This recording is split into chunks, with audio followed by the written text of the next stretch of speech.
Hello, everybody. Thank you so much for joining our Ask the Experts page here, or Zoom, for the unplanned group. I know it's been a while since we had one of these, but a lot of things have happened, certainly in the last couple months. And we've all been through a lot of things with our businesses, with our personal lives.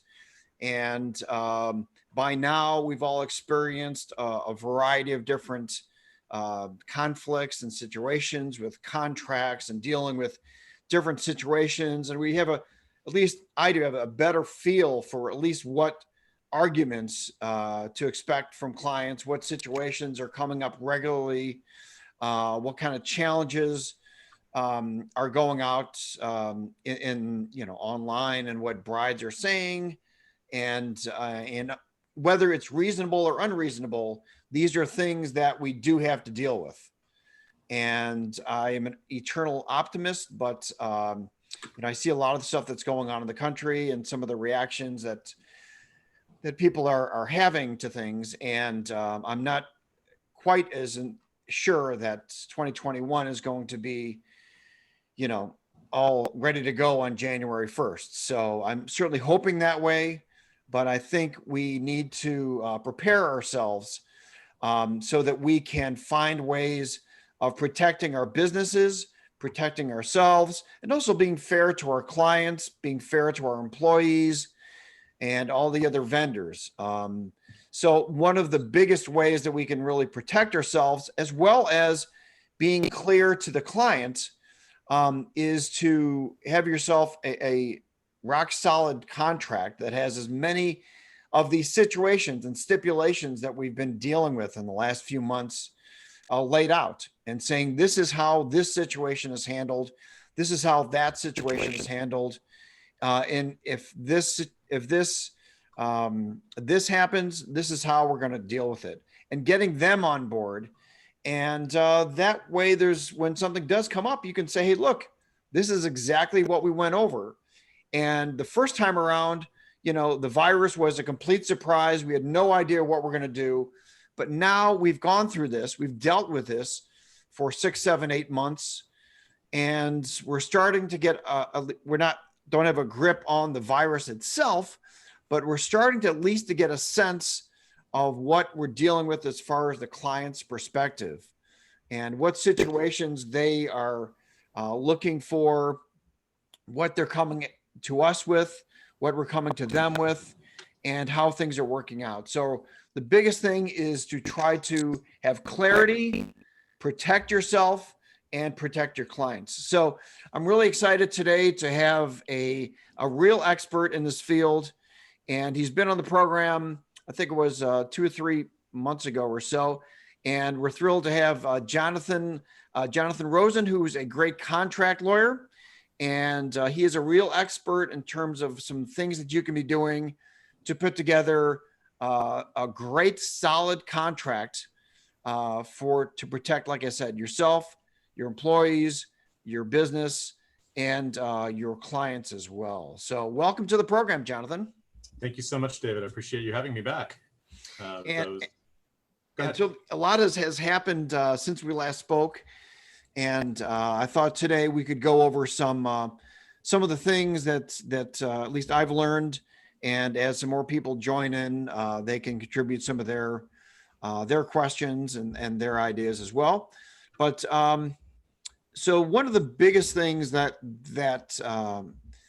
has come up and has been the biggest challenge is brides and grooms that are not willing to make adjustments for the pandemic. In other words, not have protection in place for their vendors, and want to pretend that it's 2018 and living in this fantasy land, and then demanding their deposits back.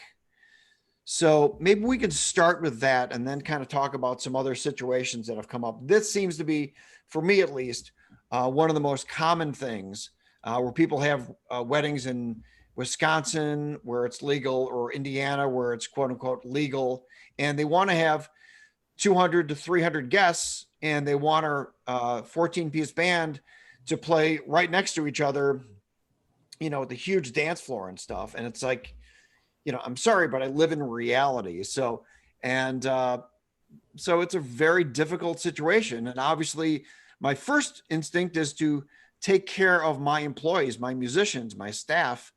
And even if it costs us money to do that, but of course, it's painful to, either, return the deposit or go to court with them and go to battle with a bride and groom.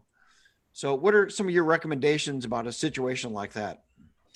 So I mean, you raised really the crux of what I'm getting tons of phone calls and referrals about.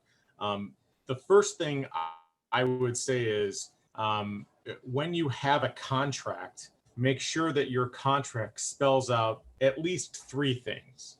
Number one, if you anticipate, especially now given COVID, I mean, we're 7, 8 months into it, so it's not new news. I have adjusted probably no less than 50 contracts in the last 6 months. And the reason is because COVID has totally changed the landscape. And as you mentioned, Illinois it seems to be very, very protective in its measures of making sure that certain numbers of groups aren't, they don't exceed that. And then there are other states that I can't say care less, but certainly are less, are a little more laissez-faire and a little bit more kind of hands off. What I do suggest is, you brought up several points. The first one is the bride and the groom. I would say to you and everybody else here that if you have a client or a customer and they are not willing to plan for your safety as well, that is not a contract you want. I know it's tough in this market.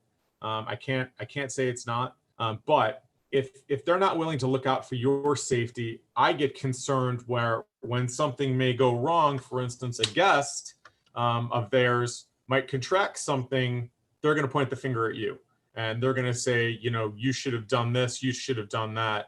I have routinely drafted contracts that have had specific provisions aimed at mask wearing, social distancing, sanitizing, making sure that anybody that is a specific vendor, for instance, you talked about music, is an area where they are is off limits to everybody other than them.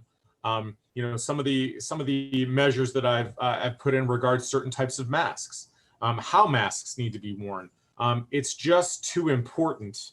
And then you kind of double down on that when you have the clients and the customers that aren't that aren't really acquiescing. The ones that do, you feel more comfortable with. You're going to want to do business with them. The ones that don't, again, you really want to be careful. I suggest putting mechanisms in your contracts, really that relate to the safety protocols. Spell them out. What do you need for your business to be successful? You deal in music, David, so you're going to have people pretty stationary during the time, but there's going to be a specific location where they are. They're not really going to run around the crowd or anything like that. Right. Others like cinematographers, florists, anybody who owns a venue, a whole different animal. What I suggest is, I've actually had clients that I've drafted waivers for. Waivers of liability and hold harmless provisions, because you don't want anything that's going to come back to you. And for instance, if the clients do come after you, you want them to say, okay, yeah, you're coming after me right now, but you signed this waiver holding me harmless. So if I get sued, you're paying my fees and you're going to protect me. I think that's very important. It's what some people may consider a throw-in in contracts 5 or 10 years ago. Now it's probably the single greatest focus of the contracts that I'm drafting. Not only making sure that the actual contract, the vendor contract or whatever kind of contract you're dealing with itself spells out certain things, but also, like I said, I've also directed clients. I've drafted off the top of my head at least 20 of these in the last 6 months, dealing with waivers. Where if somebody shows up on a premises that, there are certain protocols that need,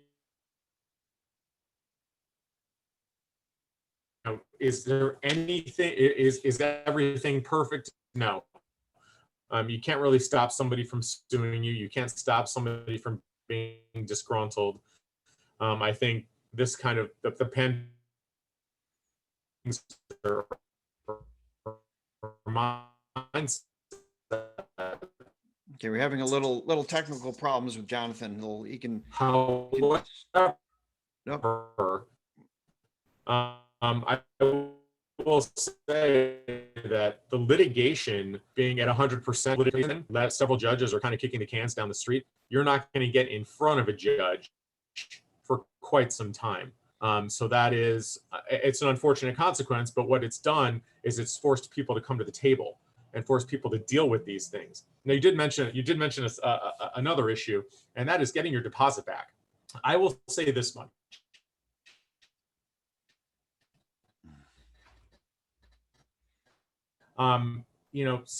Some clients I've drafted where they want certain amounts of the deposits to be non-refundable, and I don't blame them because somebody, for instance, you are setting aside a date that that maybe a year in advance that if it was on the open market would be good for somebody else to take.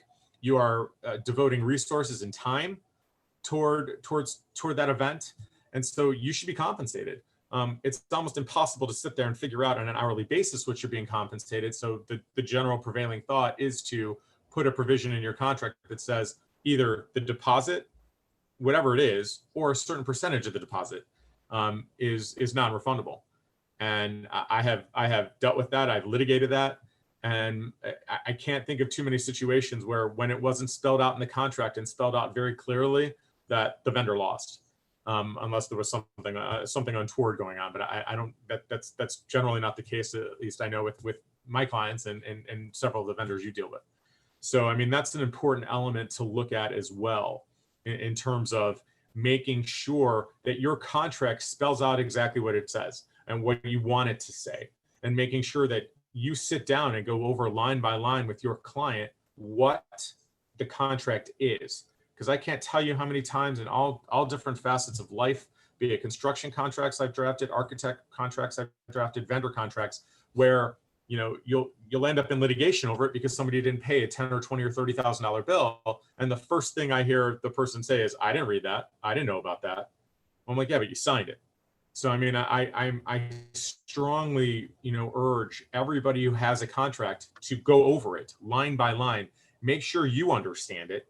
Because if you understand it, then it's going to be easier for you to explain to your client. And I mean, role play with your employees. Hey, sit down with a contract and go over certain provisions that you think are important. I think that's going to help you, ascertain exactly what you need to have in that contract and exactly why you need to have it in that contract. Yeah, absolutely. And I think another problem that a lot of people have had is that you've signed these contracts with these clients, perhaps in December or January, or even in March. And like the one we have, in December, she said, well, you didn't have any dividers in the contract. You didn't have social distancing in the original contract. Well, shouldn't there be a certain amount of well, of course not. I didn't realize, nor did anyone else in the world besides Dr. Fauci, that it was going to become this worldwide epidemic and what would be happening. So obviously I'm not a psychic. I can't predict the future and what I might need in 9 months, so it's just an impossible. And people, I think a lot of couples, they get caught up in the whole Cinderella thing of their wedding, and they want to pretend that for that 6 hours that the virus doesn't exist. And just because they initially signed this other contract, but that was based on the facts of what was going on at that time.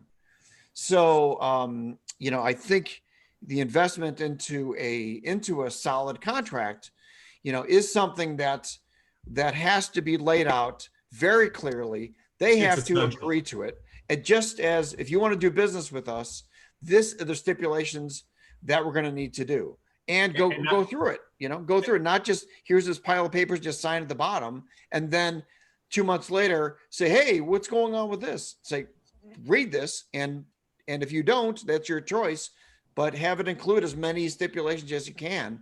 But I like the idea, what you said about, with the deposit and having stipulations of why people would be canceling the wedding, and who is the person that's actually canceling it? What are the reasons for canceling it? And the more clear you can make that, the less confusion and frustration you're going to have later. And I like to think that people can figure these things out between parties without having to go to court. Because, like you said, going to court and you've got a signed contract that has those exact terms, the bride and groom are not going to win. Now, of course, one thing that nowadays a lot of vendors are worried about is these ridiculous reviews, and knock on wood, we've been able to dodge those situations because we've taken care of situations, even if it's at our loss. But unfortunately, that is something that all businesses are actually worried about. Sure. And that's something that is a concern. And, obviously there's the contractual component, and then there's the moral, ethical, sociological component of it. I can never tell anybody how to run their business.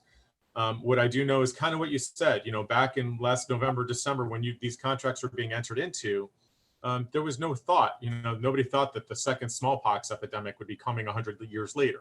However, that being said, you do have rights. And as a vendor, you do not have to put yourself in a position of peril because you have an unreasonable client or customer.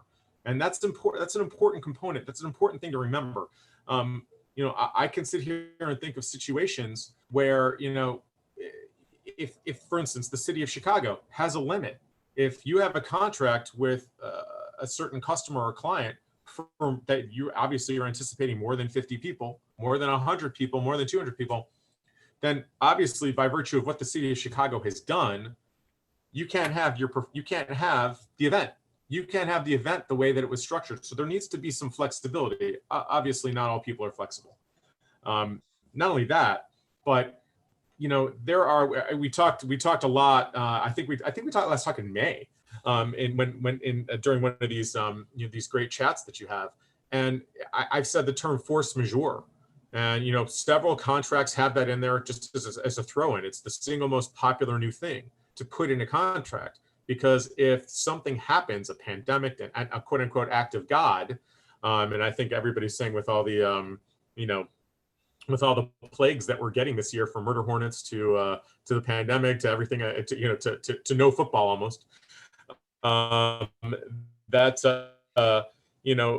people are not, being flexible enough with that. And there needs to be, even if it's not in your contract, force majeure, that doesn't mean that it doesn't exist. By law, there's what we call common law, which means there's no statute, but it's just kind of universally accepted. Impossibility of performance. If performance is impossible, if you had a 200-person wedding and the city of Chicago says no 200-person wedding, that makes performance impossible. So there's going to need to be some flexibility. Now, what I would put in contracts, and what I have put in contracts, is everything is subject to change based on whatever you think is important. For instance, the city having an event in the city of Chicago is much different than having an event in New Lenox. There's going to be a lot more safeguards in Chicago. There's a lot more things to be concerned about.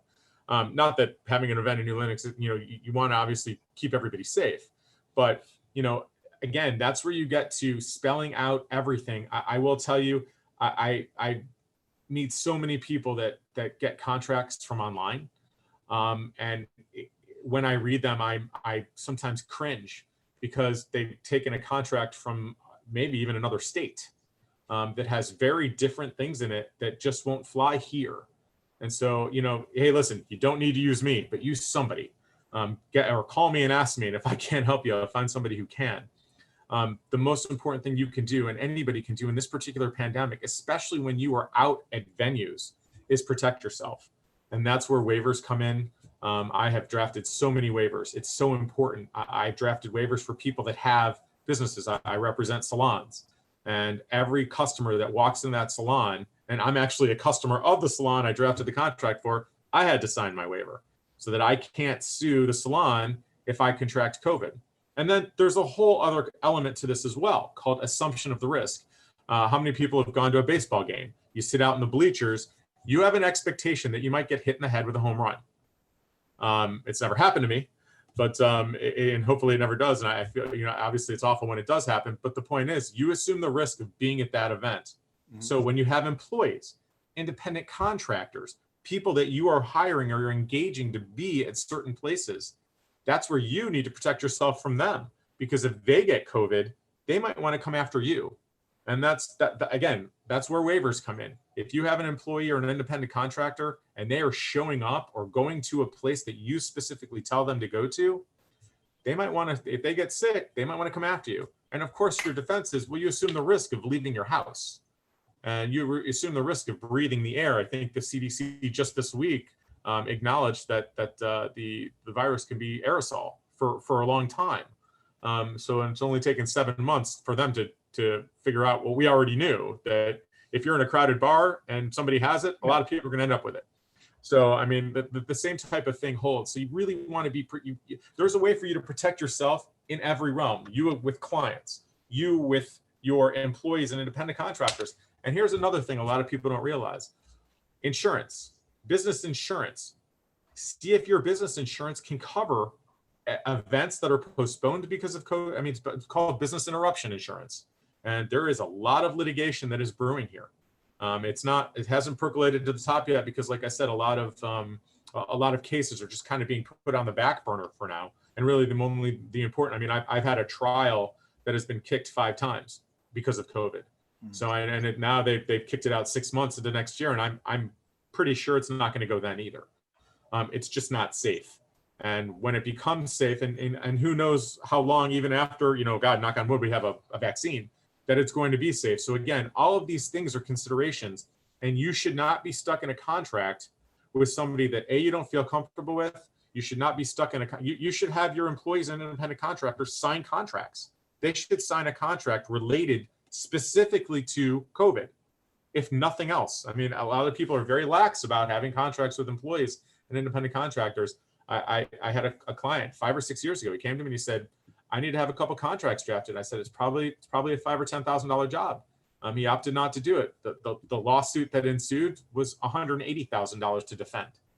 So, I mean, I'm just saying, planning ahead definitely cuts into some profits, but I mean, getting sued is definitely no fun. And again, making sure that your business coverage, it would include something, include something that would relate to COVID if possible.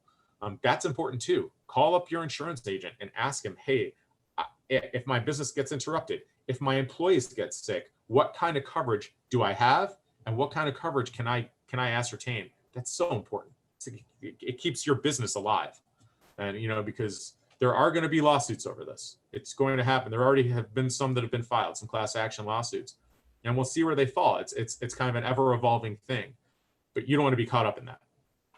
Yeah, and that's what it is. You don't want to learn about something after it happens. You don't want to get the virus and be like, oh, now I'm going to study how the virus actually works, and you don't have to be hit by a bus to understand that if you walk in front of a bus, you're going to get severely injured. So true. So if instead of waiting till something happens, then you call a lawyer. Well, by then, he's only going to be able to he's going to do his best to defend you. Playing defense. Yeah, exactly. Instead of having the peace of mind, knowing that you've got the law behind you and you've got a signed contract, that's going to give you such peace of mind. And I think that's why a lot of people really give in and return deposits, because they just don't want to deal with this all aggravation and this crazy bride and her parents, and dad is a lawyer, and and the possibility of this and that.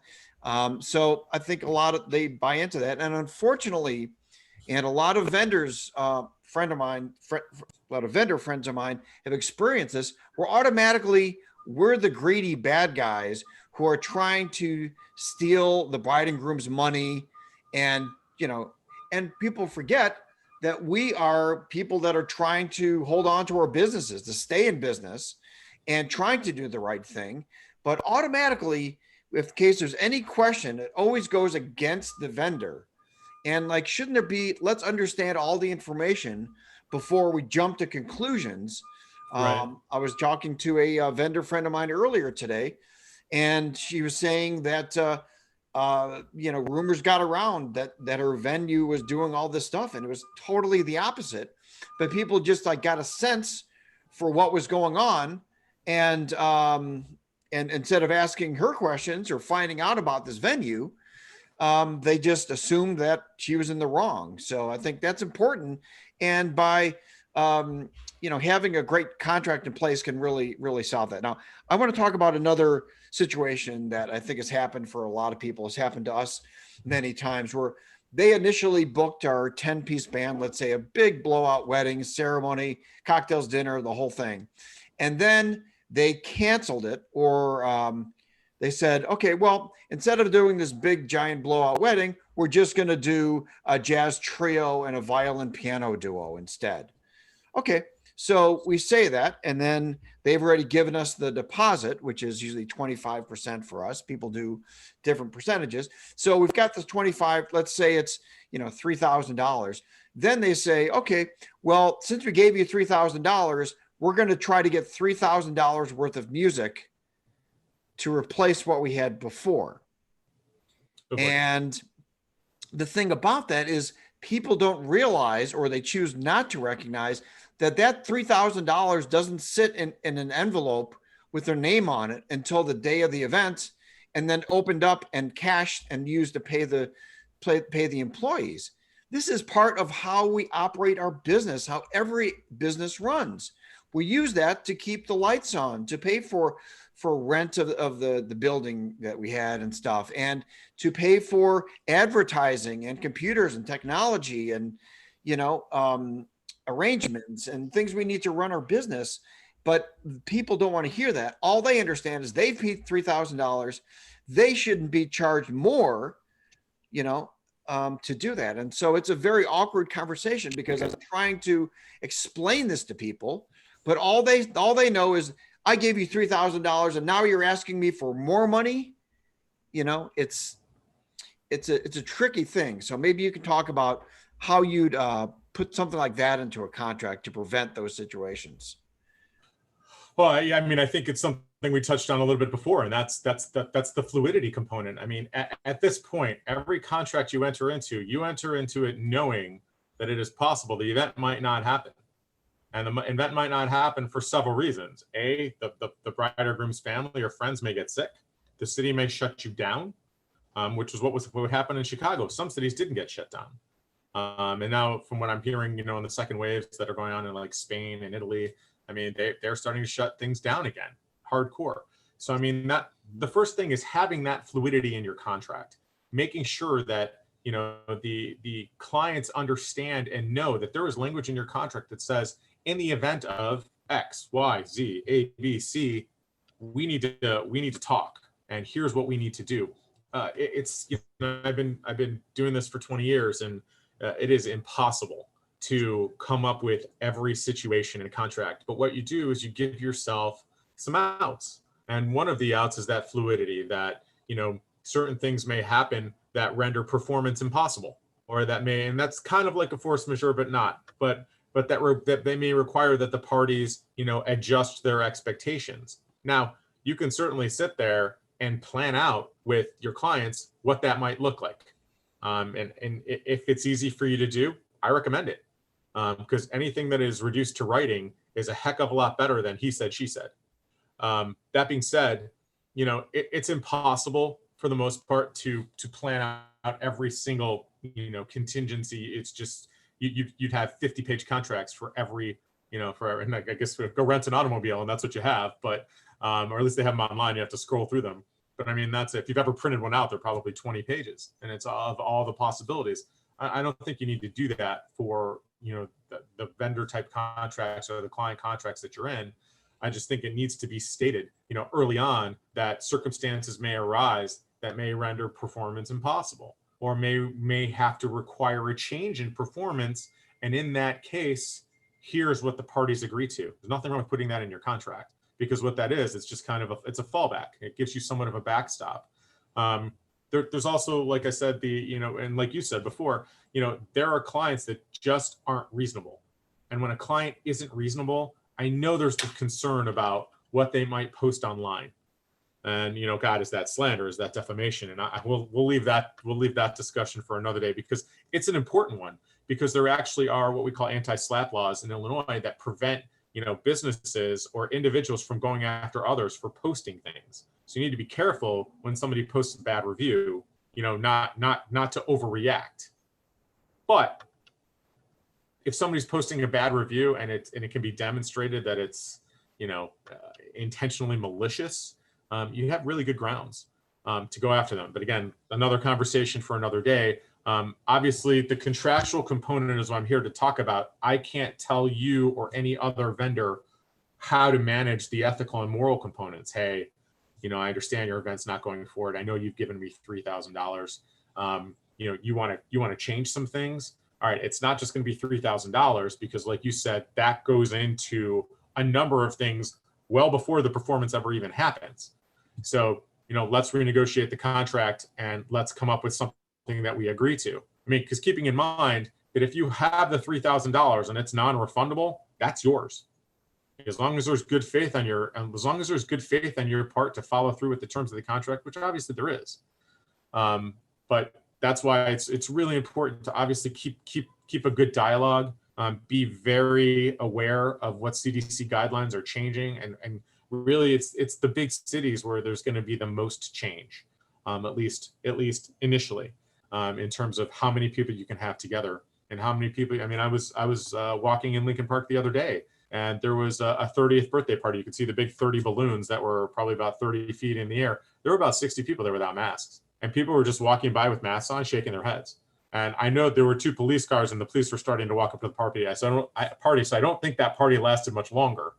The point is like, obviously we all have to look out for each other. And in doing that, like I said, that's the ethical and moral component in the contract that, if you do get a deposit and you're just not able to agree, maybe it makes sense to give some of it back or all of it back, because there's a goodwill component that goes along with that, and that's kind of how I see it. Yeah, that makes a lot of sense. And along those lines, I think it is up to all the vendors, and especially venues that are doing things in Illinois where they're having, 3 rooms of 50 people, saying it's 3 different parties in the same night. It's, it's sketchy at best and actually illegal. But people are doing it because they know that state of Illinois doesn't have time to send people around to all these events. And it's like, yeah. And not only is it like illegal, like in terms of, that other, just law wise, but ethically, you've got other venues that are trying to do the right thing.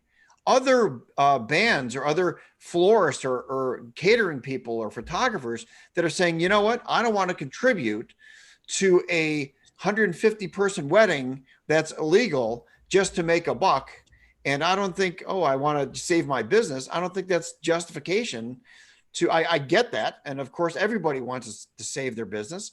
But if you're contributing to the problem, this is going to go on for years. I mean, not just like another 6 months or something, but this can't be like a normal thing where this is just a big game and everybody the only way to do it is to kind of do it on the sly and see if you can get away with it. So we all have to, like, in the same sense that we all obey traffic lights or wear seatbelts, it's like we all, as a society, said, you know what? I don't want to get in accidents. I don't want to cause accidents. I'm going to obey these traffic lights. Does it impair our freedom? A little bit. You do have to wait a few minutes. Maybe you're going to be late to this meeting, but everybody has to do something. And for people to be doing these illegal weddings, I just think it's a slippery slope of what's right. And all the good guy vendors and venues that are sitting at home trying to figure out how they're going to keep their business going. I mean, how unfair is that to those people? While in the meantime, those other vendors and venues are celebrating and posting pictures of absolutely jam-packed dance floors and having 60-person birthday parties and all this kinds of stuff. It's like, isn't there a sense of responsibility or community? Is it all about just whatever you can get away with? You've hit that on the head, and it's unfortunate. And unfortunately, there are bad apples in every profession, in every ranks.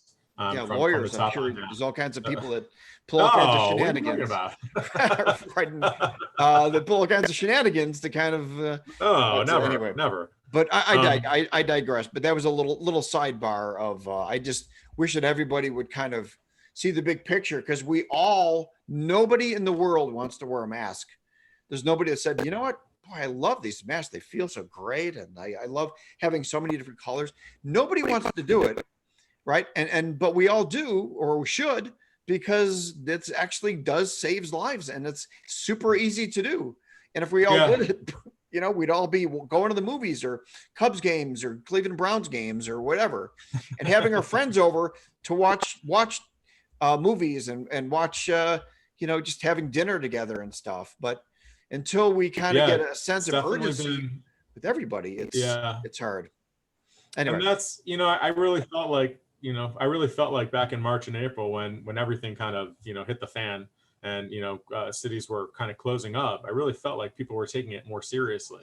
You'd right. have the bad apples, but now it feels like everybody's feels like been so pent up for so long that, these are the type of things that happen. And you're 100% right. There's no way to police this. It's kind of you policing yourself with your own internal, mechanism, your own responsibility.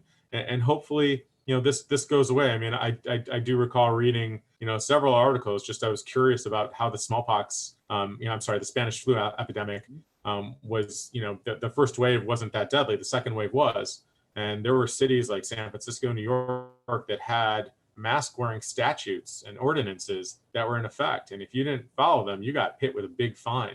And maybe that's what needs to be done, because I think for a while it was kind of loosey goosey. There were, oh, don't go to the lakefront, and then people would go to the lakefront, and they'd hand them out some citation warnings, and then it's, I think kind of operating this with a heavier hand might be a better way to do it. But I mean, in any event, Yeah. it really starts internally. I mean, what you project into yourself, and then kind of how it gets, Right. it's kind of do as I say and do as I do. Because you're right, I don't think a mask is a horrible inconvenience. I mean, yes, my glasses fog up, probably just like yours do.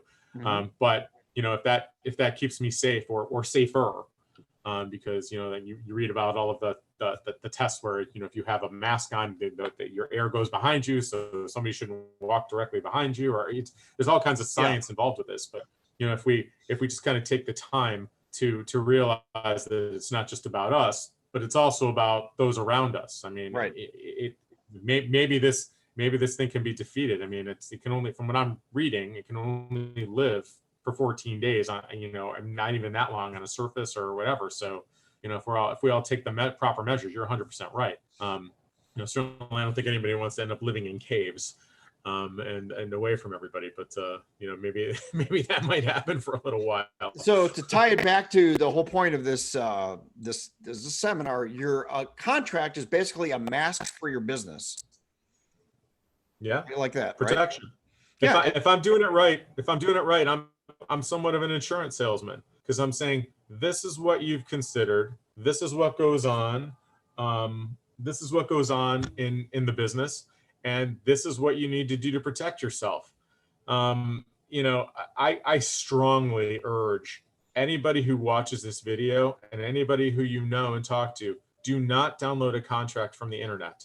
They're not tailored to your business. I see legal Zoom contracts, which are, I say nothing bad about LegalZoom. However, a LegalZoom doesn't draft a contract for your specific needs. They draft general contracts. There's some provisions in there that are pretty general for contracts, sure. Like we were talking about a waiver. There should be waivers in contracts. If you have clients that are going, if you are going into a place where that somebody may point a finger at you, you want to make sure that somebody's waiving you and holding you harmless. You don't care if it's the bride or groom. You don't care who it is. It's impossible to get a waiver for every guest to a wedding. It just doesn't happen. But there are ways to protect yourself. There are ways to say that if your guest at your wedding sues me, you're paying. And I mean, I've drafted that into contracts, and I haven't heard any flack about it. And like I said, one of the things that people are doing now more than ever is trying to come to the table and work out differences in contracts, because nobody wants to sit in litigation right now for 3, 4, 5 years. And that's what it's looking like. There is a bottleneck. I'm sure you're aware, David, that you can't foreclose on somebody right now. You can't evict anybody in the city of Chicago. So what am I doing for clients? Several times over the past couple of months, I have negotiated lease terminations on behalf of landlords and tenants. And again, nobody wants to sit in litigation for 4 years to test out whether what the city of Chicago did was right or not, or whether it was really impossible for them to perform. They'd rather just get somebody out, save their monies, and go put the effort and energy into marketing the property to somebody else. Either way. So it's just really important. It's really important not to grab something from the internet, use it as your own. Even if you're going to change a couple things here, have a lawyer look at it. It's what we do. I could tell you, if you asked me to play music, I would bring my iPod, and that's probably the best that I could do. But certainly when it comes to music, and that I go to you, I go to somebody who's is deemed an expert and somebody that can point me in the right direction. And also, all the wedding vendors, we all have different ways of crafting our business. A florist is going to have different stipulations, different needs, different numbers of employees, different activities you do at the wedding. A photographer has a very different set of circumstances in terms of interacting with the bride and groom. A florist may come and set everything up and then, leave for the entire wedding and then come an hour later and pick up remaining flowers, things like that. So that's where having something that is a contract that's specifically designed for your business, for your particular specific field, is going to be much more powerful and much more applicable for what you need, rather than just getting something that you download, because you don't want to find out later why this legal Zoom thing that that's why it was $14.95 as opposed to what Jonathan would charge. And so it's a really an investment into protecting yourself. And let me ask you this: so since there are so many different situations and things are changing, and there may be some stipulations that we've not even thought of, what happens 3 months from now when there's a whole nother set of situations? Do we need to revamp the contract, add another amendment? I mean, how often should we have people re-signing these contracts? And what if they're not willing to do that? Well, I think you bring up a good point. I mean, unfortunately, law works in hindsight. So, I mean, something happens and then people change contracts. It's almost impossible to predict the future. If it were that possible, I'd be sitting on a beach somewhere, sipping a Mai Tai and have plenty of money in the bank account, not worrying about this. But until that happens, the most important thing you can do is be aware of what your business needs. It's going to change now more than ever. I don't, everybody keeps talking about what's the new normal. And I think that is an amoebic, ever-evolving thing. I don't think we're there yet. I don't think we know what the new normal is. What we know now is there are restrictions, be it 50 people or 100 people or 25 people, whatever it is. There are ways to draft a contract. There are things to put in a contract, like I said, that deal with kind of that amoebicness that make it functional. It's almost impossible, like I said, to draft for every opportunity, every occurrence. It just can't happen. But what you can do is, be reasonable, be reasonable to yourselves and also be reasonable to your customers. These people are relying on you for your business acumen and advice.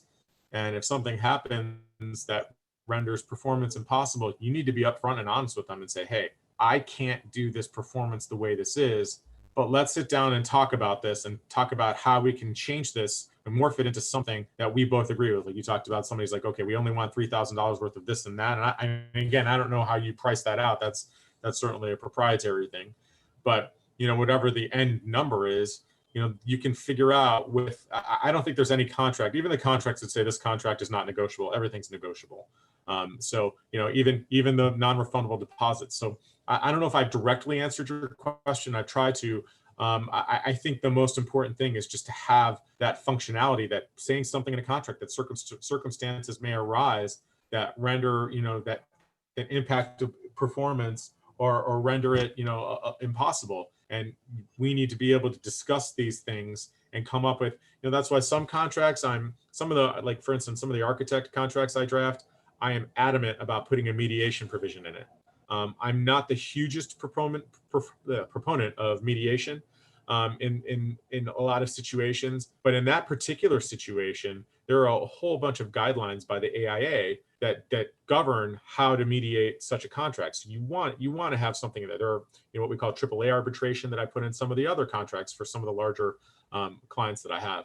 But for some of the smaller contracts, when you put something in there like requiring a mediation, that is very costly. And so it's something I don't even really raise because it's cost prohibitive. And a contract that is $3,000 to $10,000, if you have a mediation, it might cost $3, $4, $5,000. And plus your attorney's time. It's much easier to try and figure it out. I urge everybody to sit there and figure out with their clients what's the best solution. There's always a solution, even if that means not having the event, even if that means the quote unquote non-refundable security deposit. Some of it is given back, or I do believe if you're going to keep some of the deposit, you should be able to justify to the client what the costs were for why you're keeping that amount, so that they don't feel, like you said, like they're getting hoodwinked. Yeah, and it's tough for them to understand, and I totally get it, because they don't need to really know I pay this for my electric bill every month is this, Sure. my phone bill every month is this, the internet costs this. I don't think I necessarily need to go through the show them all my bills and divide them all up and have them. That's definitely not a recommended course of action. Because I don't feel like any business should have to justify their expenses or how they run their business, especially if someone's been around for, I've been doing this. This is coming up in our 21st year, and I don't need to have to explain to them all the ins and outs of what makes a music company work and what's involved in doing so. And one thing that we had talked about earlier was the fear of reviews, and that is something that a lot of my friends unfortunately have had to deal with people. And sure.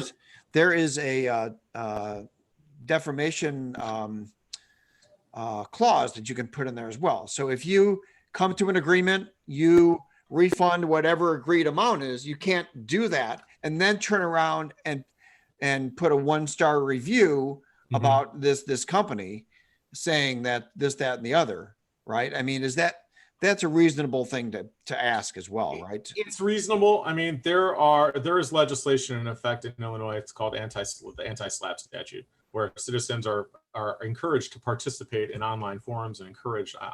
You don't want me to get through the nuts and bolts of it.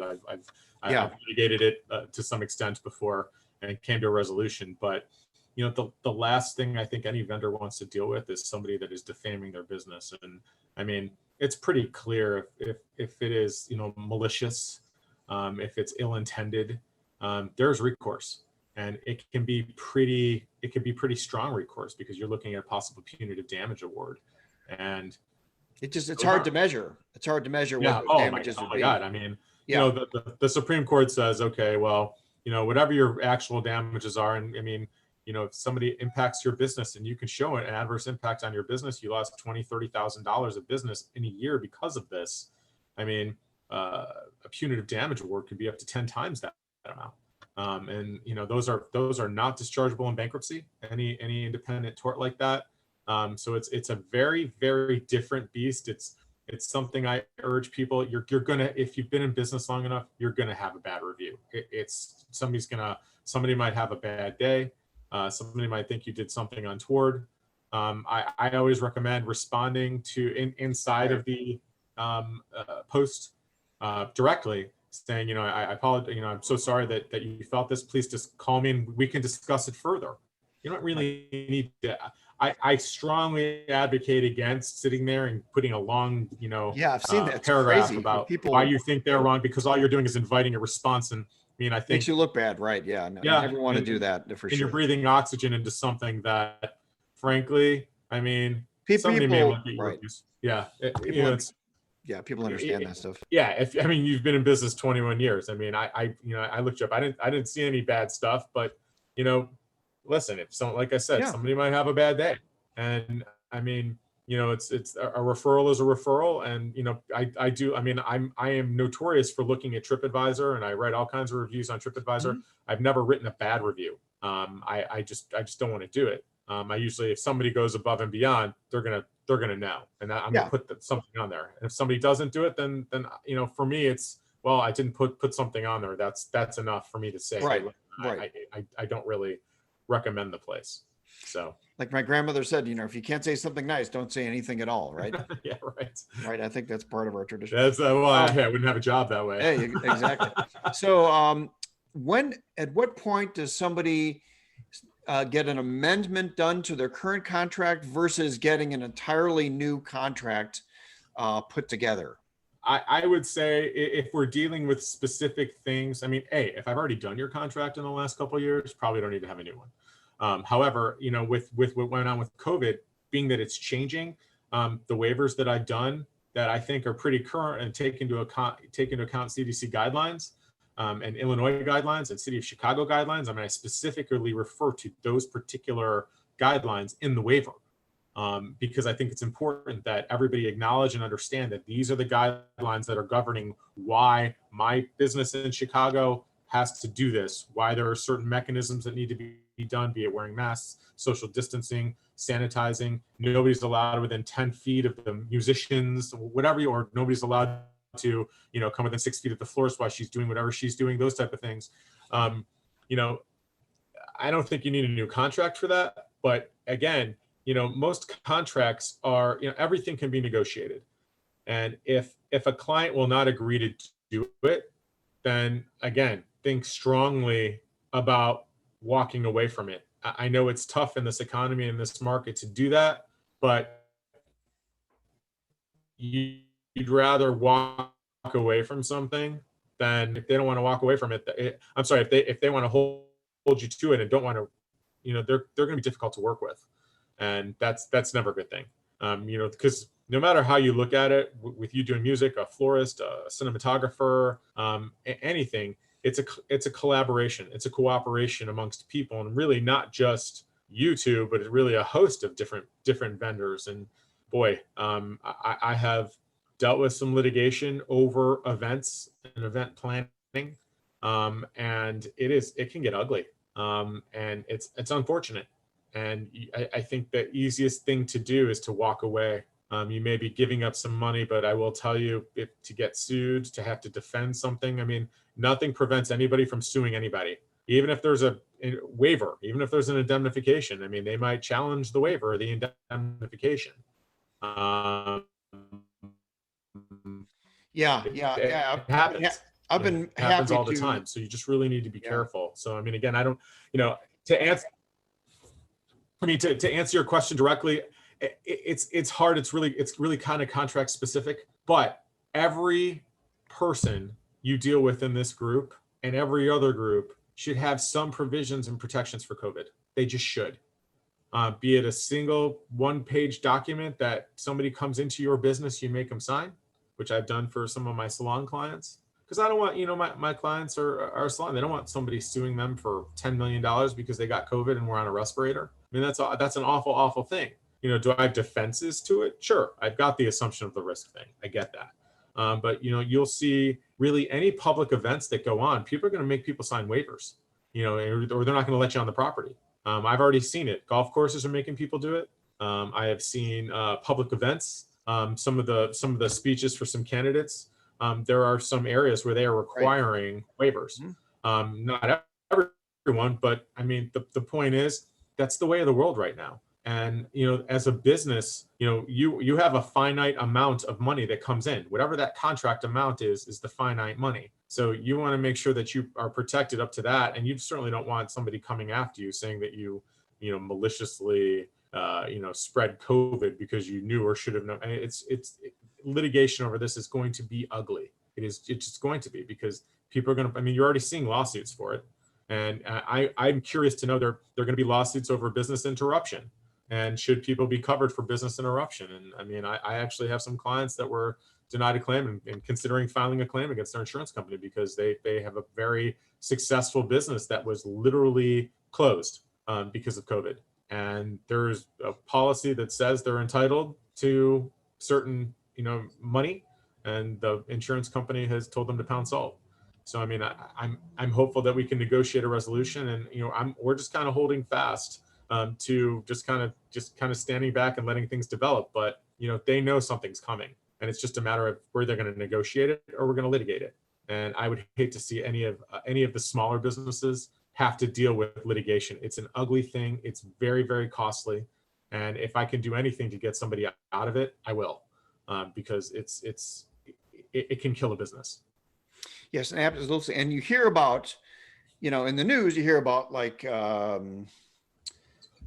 J.C. Penney or some giant, huge conglomerate, like, oh my God, they're out of business. Like Sizzler. Cheesecake Factory's going out of business. I just read that. Sizzler went out of business. I don't know they were still around. I don't know about you, but for every one of those big businesses that went out, that is gone, and people were like reacted. There's thousands of businesses that just quietly have gone away. Yeah. And restaurants that have quietly just gone away that you'd never hear about except on Facebook and their fan page and their community. Right. But there are so many effects to this thing. I think this is something that is even let's say they come up with a miracle vaccine, in 2 weeks. And it's not going to be put out to everybody. Exactly. In 2 weeks. I mean, exactly. Getting people to even people will get COVID standing in line, getting it distributed, but all that stuff. I mean, there is going to be effects from all that's happened already. Yeah. That's going to go on for years, and it's the ripple effects can be endless. It's incredible. And I mean, again, you brought up a good point. I don't. Not every contract. I mean, I've looked at contracts that I didn't necessarily agree with all that was in the contract. But I mean, if something doesn't need to be rewritten, I'm not going to be rewriting it. I just don't see the utility. Some people that have $1,000, $2,000 contracts, not a big deal. But you definitely want to have something related to COVID. You definitely want to have something related if performance is impossible, and that might, like you said, that just might mean a one-page addendum. Something that you slap onto the back of the contract. It's just too important. It's too important. I've read too many contracts in the last couple of years that just don't protect businesses. They just don't. And all it takes is one really, really upset customer to go challenge that contract and challenge the efficacy of it. And once that happens, I mean, you put a contract in a lawyer's hands, I mean, he's going to pick it apart. And that's what we do. I mean, I've litigated enough contracts to know what I think should be in a contract. And again, can't contract for everything, but about COVID, that there's a pandemic going on. There's things that you can do to protect yourself. Those should be in your contracts. There's no excuse not to have it. Actually, and one thing that you mentioned emphatically last time we spoke was to include lawyer fees. Oh yeah. Yes. Talk about that for a second. God.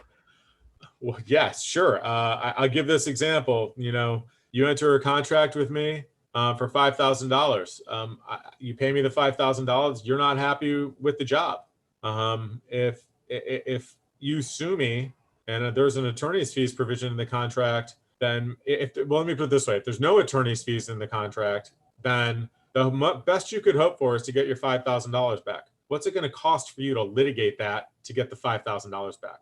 In my experience, litigation, and which is the most uncertain thing you can do, costs more than $5,000. It might cost you $5,000 to get a good complaint on file.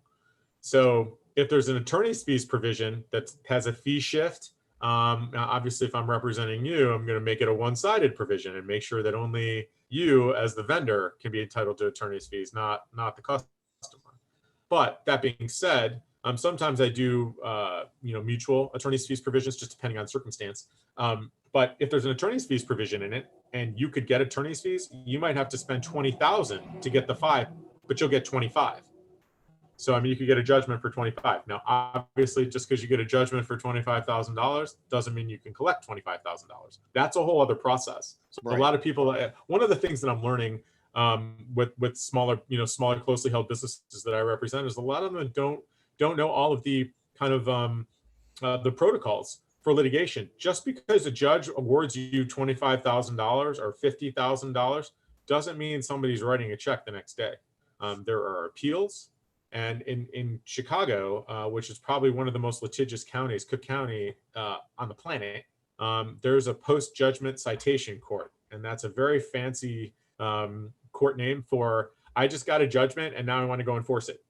So you have to file it's basically filing a separate document in that court that needs to be served and taking a look at what people's assets are. And I mean, I've been in some whoppers in there over the years. And I mean, so just because somebody sues you and gets a judgment against you doesn't mean you have to write the check. So that's an important thing to just, to know. It's an entirely different process, and it's really a different legal process altogether. It's a very different set of skills. It's a lot more sleuthing, a lot more reviewing of bank documents. And I mean, I hate to say the word fraudulent transfer, but that's a lot of what goes on in that. You get a judgment against a person and that person decides to transfer all their assets to their wife. Well, so now they don't have any money. So now you have to bring in the wife. And it can maybe require another lawsuit. I mean, again, litigation is expensive, and I mean, I love litigation. I love focused, pointed litigation that has an objective. Unfortunately, there's just way too much carpet bombing going on with litigation, and people try to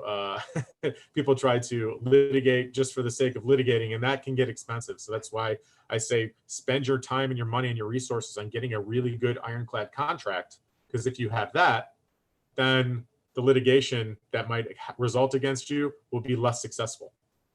And having that attorney expense line can be a huge difference, because if you don't have that and you've got $2,500 at stake and you're spending $17,000 in law, attorney fees, right? It's kind of like trying to kill an ant and you end up destroying your house in the meantime. Exactly. To kill this ant, and I know in principle, for some people it's worth it because the principle of it, they're willing to go through hell just to make a point, just to prove that this guy was wrong. And if you've got those types of resources, I guess, but wouldn't you rather keep that and make your point? So I think that having that clause in there will certainly make a big difference. And don't draft it yourself, please. Don't try this at home, right? No, don't try this at home. There is really, depending on the businesses, you should have specific language in there related to it. There are general attorney's fees provisions, but sometimes you want to make sure that any attorney's fees that could be collected against you might be only to the limit of the contract, or that would be damages. But you definitely want to have an attorney look at that component, because there are attorneys like me that when I'm faced with that type of situation on the other side where there's no attorney's fees, I mean, I'll be very frank with the people. I said, you can sue me for it. It's going to cost you $10,000 to get your 7. I'll give you 3. And I mean, the client is happy because they don't have to, my client's happy because they don't have to litigate it, and they're happy because they're paying pennies on the dollar. And so that is definitely a consideration. I appreciate that you brought that up again. I am a huge proponent of attorney's fees provisions. Like I said, in specific contracts should have mediation provisions, but I mean, I don't think we're dealing with that, like $7,500, $200,000 contracts, like construction contracts. And then another thing that I think is an important component of just contract law in and of itself is I am actually seeing more and more contracts from vendors who don't sign the contracts correctly.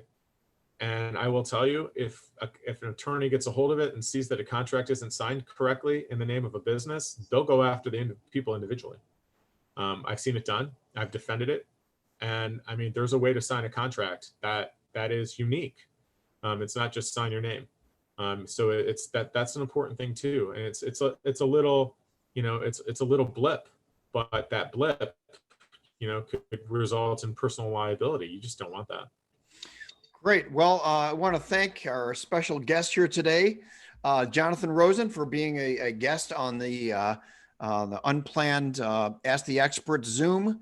Really appreciate you being here again and giving your insights. And I always learn a lot, and hopefully you guys will as well. So I want to give you Jonathan's contact information. And we've sent a few people over to him that have been absolutely thrilled with the work that he's done. And so I'll give you his with the office number. Is that the best? Or the cell phone number is always the best. What cell number? Cell number. Okay. So the 440 487-7887. That's Yes. 440-487-7887. You can also email him, Jonathan Rosen, ESQ@AOL.com. Jonathan Rosen, ESQ@AOL.com.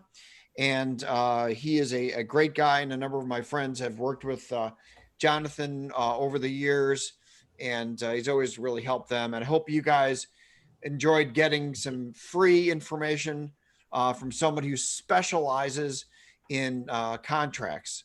So I encourage everybody to contact Jonathan, to think about some of the things that he's talking about.